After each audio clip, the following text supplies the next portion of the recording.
Many Kenyans suffer from various terminal illnesses such as HIV and AIDS, cancer, diabetes, among others, with cancer being the biggest cause of death, killing more people than HIV and AIDS and malaria combined. In most cases, however, people suffering from these diseases get insufficient healthcare and even compassion. This is what this year's 4th Palliative Conference seeks to address, sending the message that taking care of the sick people is everyone's responsibility. Health Cabinet Secretary James Macharia, who officially opened the conference, urged all Kenyans to participate in giving emotional, psychological, and spiritual support to the terminally ill.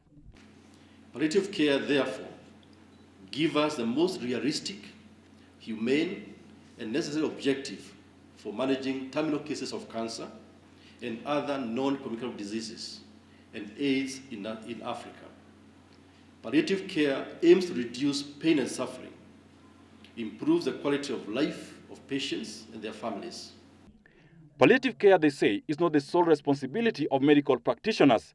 According to Emmanuel Luirika, the executive director of African Palliative Care Association, governments in developing countries should do more in terms of combating these diseases and caring for their patients.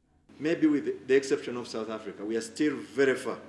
And as Anne said, only less than 10% of the people who should be getting palliative care are getting it.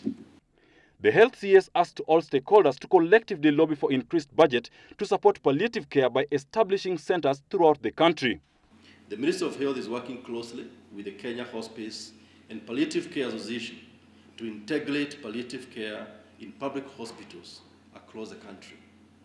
The Conference on Palliative Care, which has brought together health practitioners from across the globe, aims to reverse the negative trend of poor healthcare and treatment of patients with serious illnesses that has been characterized with developing countries. Because palliative care can help people at the end of life, not only from a chronic illness, but even dying, so that people can die with dignity and given compassion.